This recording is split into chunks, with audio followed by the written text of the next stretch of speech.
Hey, what's going on, guys? Welcome back to the Money Way, and today in this video we're going to be talking about why I think Hyliion is a better stock to buy right now than Nikola Motors. So Hyliion, also known as Tortoise Acquisition on its merger, is ticker symbol SHLL. It merged on June 18, and if you guys don't know what both of these companies are and what their basic products and services are, go ahead and check out the rest of my YouTube channel. I have stock analysis videos on both of them.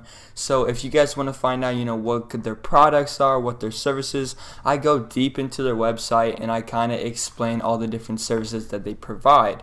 You guys probably know Nikola for their Nikola Badger, which, by the way, another person tried to expose me in my last Nikola video, but he tried to say that this is not a 3D render and that they actually have videos of an actual Nikola Badger running.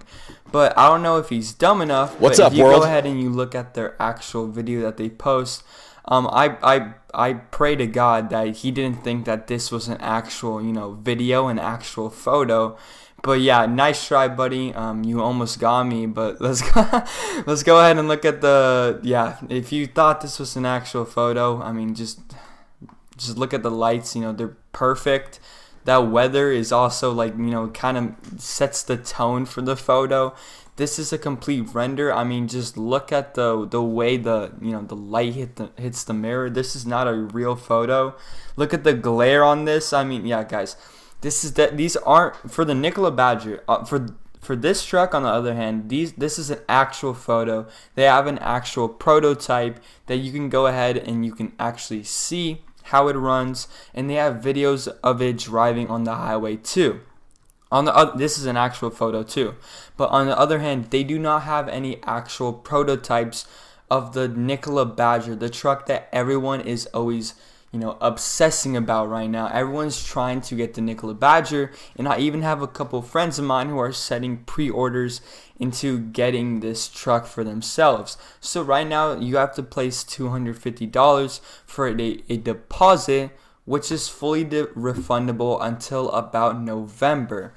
This is a company that, even with all their prototypes, even with all their ideas, all the different industries they want to get into, I mean, a trucking company that wants to get into power sports at the same time as it's trying to be an energy company. I mean, it just sounds like a lot of different ideas. It just sounds like a 3-year-old just chose a bunch of different industries and wants to attack them all at once.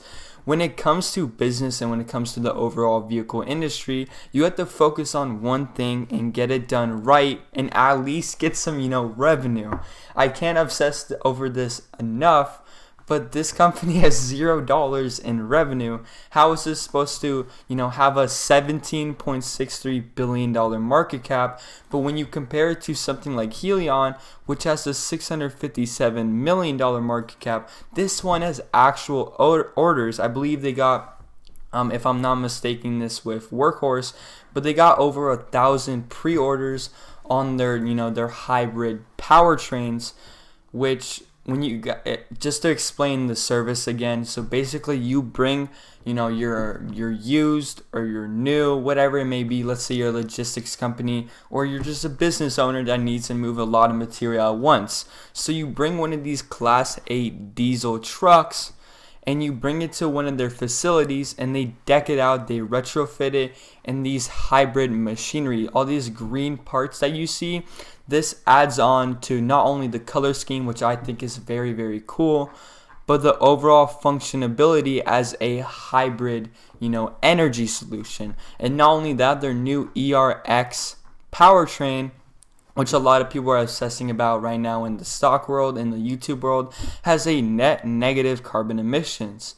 So if it had a net, neutral, that means that it didn't produce any. That's what, when we look at hybrid or when we look at electric vehicles, we're thinking, oh, they don't produce any. But no, this truck actually takes carbon from the atmosphere, and I don't really understand what they do with it, but they probably use it for energy. I mean, imagine a truck, right? You imagine this huge truck that's just releasing pollutants, releasing all this smoke that is damaging the environment.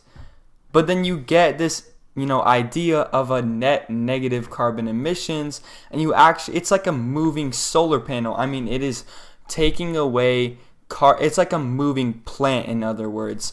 It's taking away carbon from the atmosphere and using it to power this gigantic truck that normally people would think would be absolutely polluting, like a mobile, a power plant, like a coal power plant.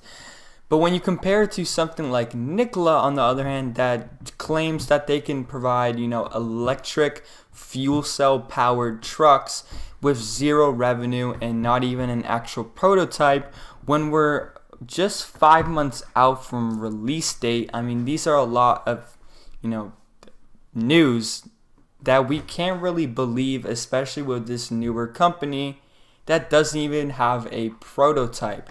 And not only that, they have a lot of competition in this vehicle world. When you compare it to something like Hyliion, you don't really have a lot of competition when it comes to this new hybrid, this new electric vehicle standard, especially when it comes to these huge logistic vehicles. I mean, you have last mile delivery, which is Workhorse, and then you have Nikola, which is basically its only competitor.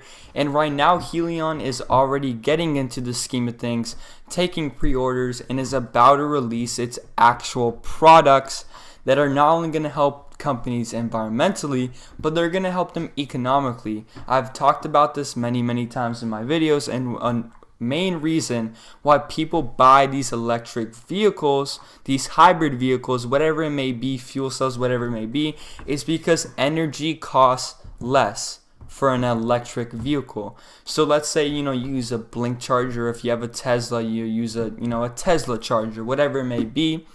You're looking at maybe $100-$200 a month. But with a gasoline powered vehicle or a diesel powered vehicle, I mean, you have to refill it maybe every 200-300 miles, depending on which mileage you get out of your vehicle. And it come on, you guys know how much oil is costing right now. You go to Exxon, you go to whatever your gas provider is, and you're spending at least $70-$100 every time you have to fill up your car. I know for me, my car absolutely eats gas. I mean, and I have to spend $50-$100 depending on when I fill it up and how often I fill it up. And that is honestly taking a toll on my paycheck and taking a toll on my wallet. I'm definitely looking to invest in a electric vehicle.